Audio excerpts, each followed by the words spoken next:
Sanibonani sinamkele futhi kwi-Beyond Boundaries igama lami uSamkelo kaGatebe eceleni kwami Me are truly the champions. It's another Sunday, and this is Beyond Boundaries. Wabona, we are here surrounded by water because Samkelo just proved me wrong for the first time ever. I always say he couldn't swim, but you are a swimmer, my friend. Yeah, and because I'm so confident in swimming yami, we now do shows with swimming pool. Next to the water. Next to the water, because I know Guti, I can rescue Utips if he falls into the water. And because he's Zulu, I wonder what happens when he's speaking to, like swimming in Zulu is ukupuguta.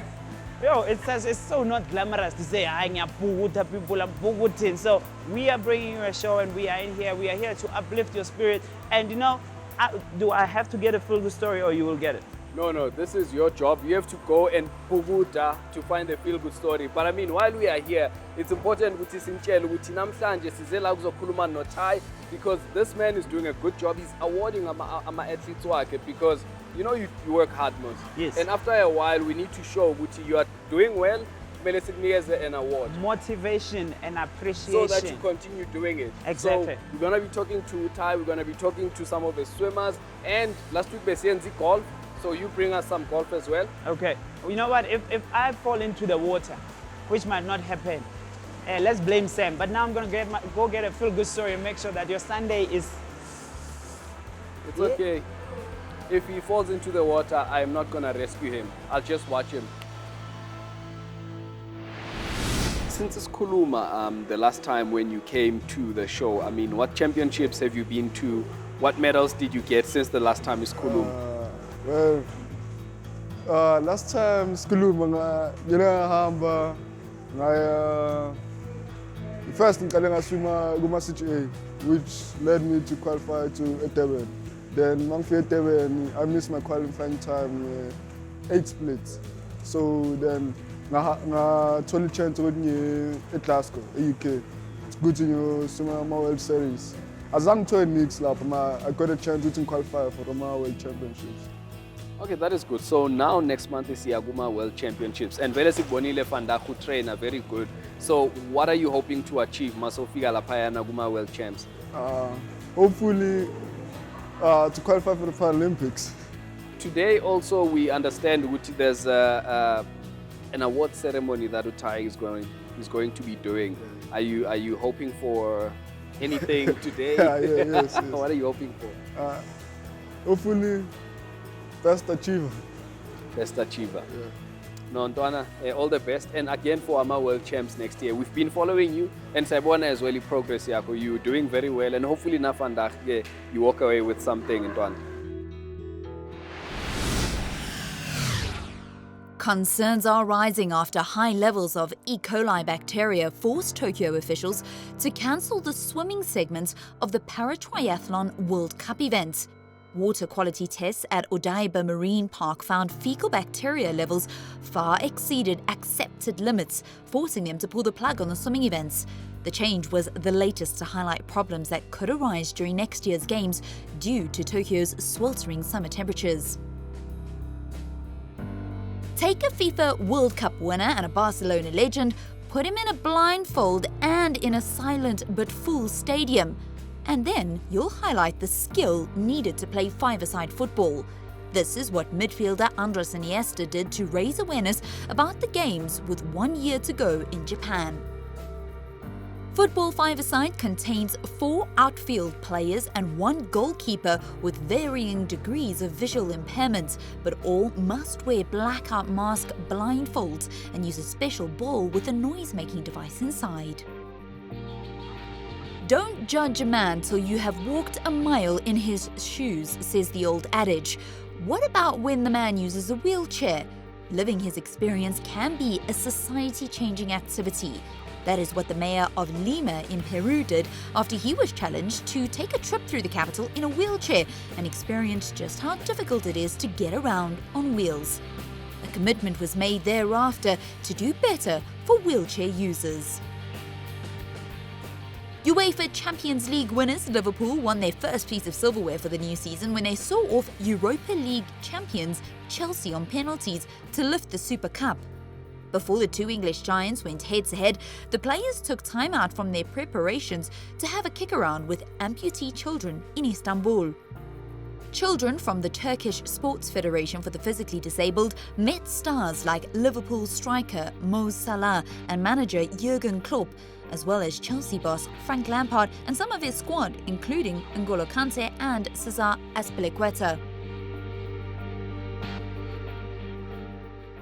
The coach and players were fascinated by the skill and ability of the players and found themselves asking a lot of questions. The amputees went on to perform Bob Marley's Three Little Birds song along with members of the Turkish radio and television's polyphonic children's choir at the opening ceremony of the game. Organised through the UEFA Foundation for Children, the initiative has become a key presence at the UEFA Super Cup, showing that football has a positive impact on children and can change the outlook of even the most vulnerable. Wheelchair tennis player Mariska Venter is positive after returning from Belgium with one tournament win and ending runner-up in another. Venter is aiming to better her world ranking to qualify to represent Mzansi at next year's Paralympics.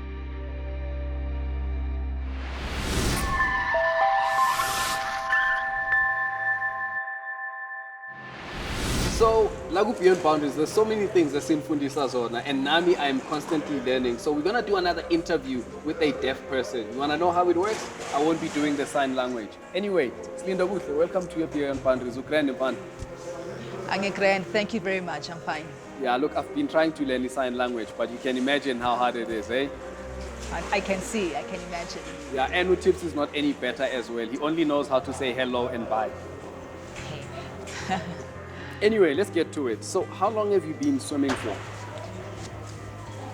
I've been swimming for 5 years. I started at the age of 15 up until now. And I'm part of a professional club right now. All right, and in those 5 years of swimming, what have you achieved? What are some of the most outstanding achievements that you've had? So I've been involved in the mid-mile. I got a medal there. I went to Sun City. I got a few medals there. And I also qualified for South African national qualification. So I've been involved in a few competitions. All right, and we are here. We've seen you train. What exactly are you preparing for? Okay, so I'm preparing for, currently I'm in training. It's not intense training, it's just general training for the 22nd of August. We're going to Brazil for the World Championships. Yes. Can I come to Brazil? It's important for me to be there. You're welcome, come along, yes, more than welcome. All right, so when we get to Brazil, what events are you going to be doing there and what are you hoping to achieve?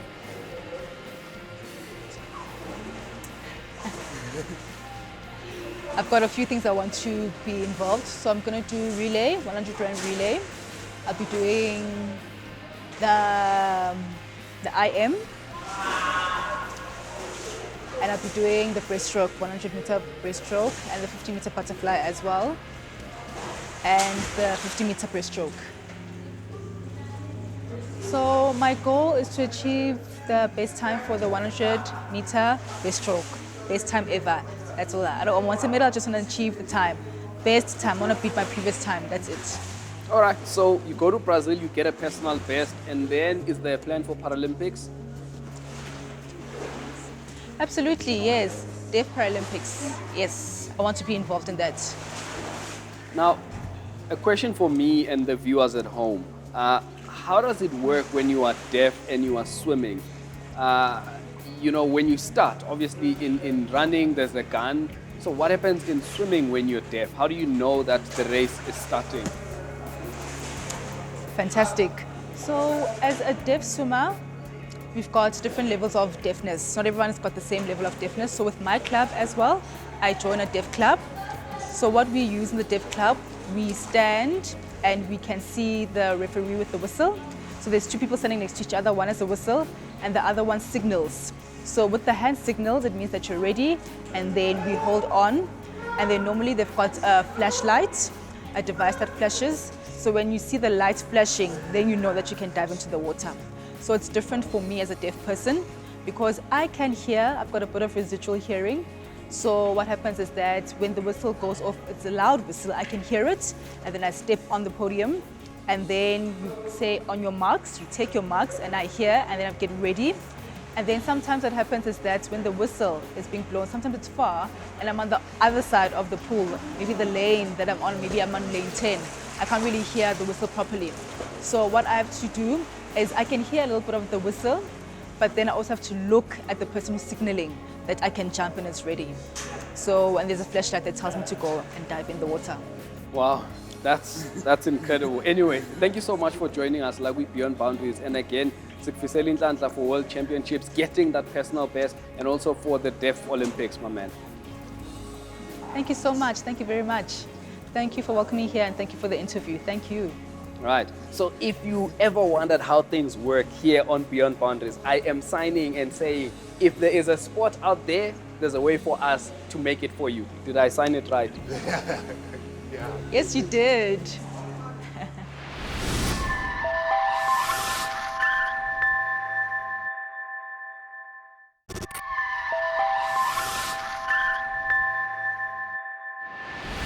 Guys, this is a big one. La in a legend, Tedge Slattery. I mean, this man has been at it from the beginning, but I'm not going to take away too much. Tedge is here with himself. Tedge, welcome to Beyond Boundaries. Are you well today?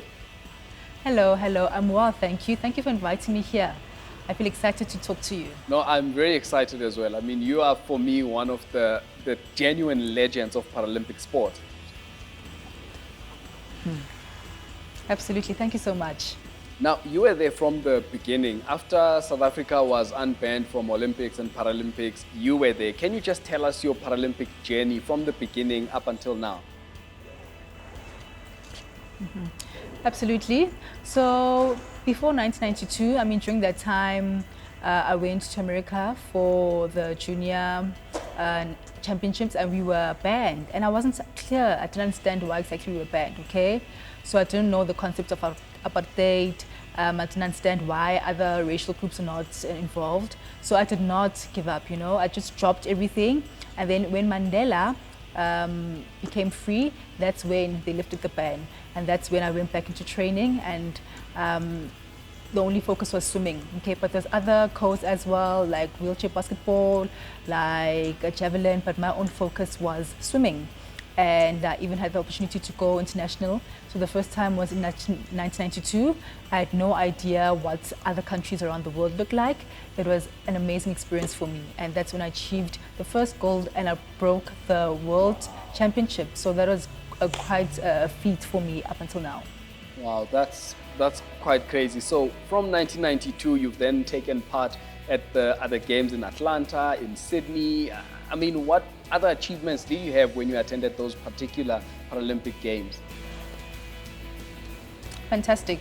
So in 1992 and 2004, I got a gold medal. So the first one in 1992, it was the first time that I achieved a gold medal. It was quite a phenomenal time, and that's when I was competing with Casper, okay? And we were very close, you know, and he tried to beat, in 1996, he beat me as well. 2000, he beat me, and there was just this rivalry between us. I wanted to beat him, and in 2004, finally, I got a chance to beat him, and he sort of like gave up, and from that, the competition was withdrawn, and I was the leader of the pack. And then in 1990, 2004, I got more medals, 2012 as well, sort of feeling like, you know what, I think I need to give other people a chance. And that's when, up until now, I'm empowering other people to be as good as me. Right, talking about giving other people a chance. Now, you've invested so much of your time and effort in actually developing the other athletes. Why are you doing that? And also, how is that working out for you, taking into account that it's not that easy, particularly because of funding?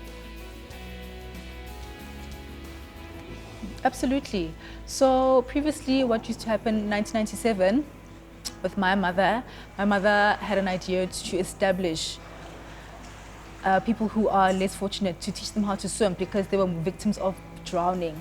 So that's where we established an organization and thinking of a way of funding, some kind of a way to help them. So my father got involved as well, and my father looked for some funding and did a bit of work to get and to lobby for people to fund us so that we can get people to, lessen the people that are being victims of drowning, and to encourage them and to invest them. So you're right, absolutely, it's not easy because they come from rural areas, disadvantaged backgrounds, they've got no exposure. The ability is there, the skill is there, it just needs a bit of polishing and honing, and they've done so much over the years. They're improving and their skills is developing in a very phenomenal way. So, when I look at you, I think of someone like Dr. Suzanne Ferreira, who has got a number of Paralympians, who are gold medalists under her name. Are you also working towards something similar where you've got your athletes participating at World Championships and Paralympics, getting gold medals and breaking world records? We need that in swimming, by the way. Absolutely. So we have a person, his name is Musiso.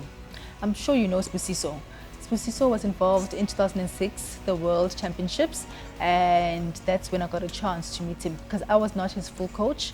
I did a bit of swimming and also working very closely with him. So Musiso was very involved and he went all the way to the finals. But after some time, he decided to leave and he looked for a different avenue. So I feel like there are more up and coming people, for example, Kabelo. Kabelo is fantastic. He's training very hard. He's so diligent. He's got the ability and he's working very hard. And I see lots of potential in him. And I feel like he never complains. He's got the right attitude for this kind of sport. And going forward, I think that we must all keep his eyes on him. He's going to the World Championships in London. And I'm crossing fingers. I hope that he'll qualify for the 2020 because he wants to be. That's his dream. We'll just see what happens. No, that's a big one, and it's very important as well that you are there to see them through at World Championships and also at the Paralympic Games. But then today we came to visit here because there's something special that you want to do for your swimmers. What is that? Absolutely. So we have prize giving awards from 2014. So those awards just motivated the swimmers to want to achieve and to do better. So it's a way for us to sort of like recognize the excellence and their hard work. If there's no recognition, it'll demotivate them. So that's why we hold these awards and prize givings, because they want to be recognized, and also it can become competitive between them and have a negative spirit. So we don't want to encourage that. You want to encourage everyone to be the best that they can be and beat each other, but in a personal way.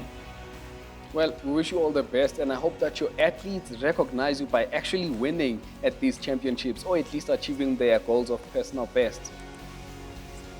Absolutely. Thank you so much, Samkelo.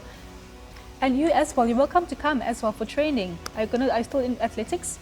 No, no. No swimming for me.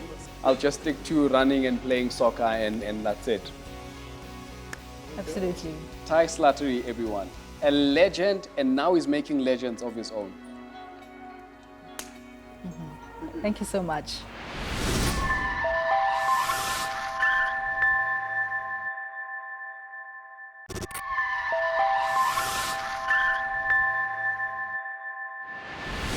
While Sam is busy comfortable with the water because he can swim, nah man, I'm getting used to the grass. Wait, I'm a grass person because, golf is everything these days. And we had a very, very awesome time at the Swartkop Country Club as we see the FSP Inter-Schools. Get golf right now. Check it out.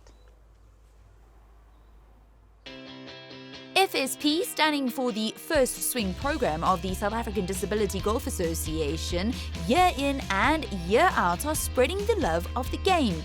They also get children with all kinds of physical disabilities in the sunshine and having loads of fun. Today is quite nice. Good. How are you doing at the course today? I'm doing good. And your school, are they also doing well today? They better be.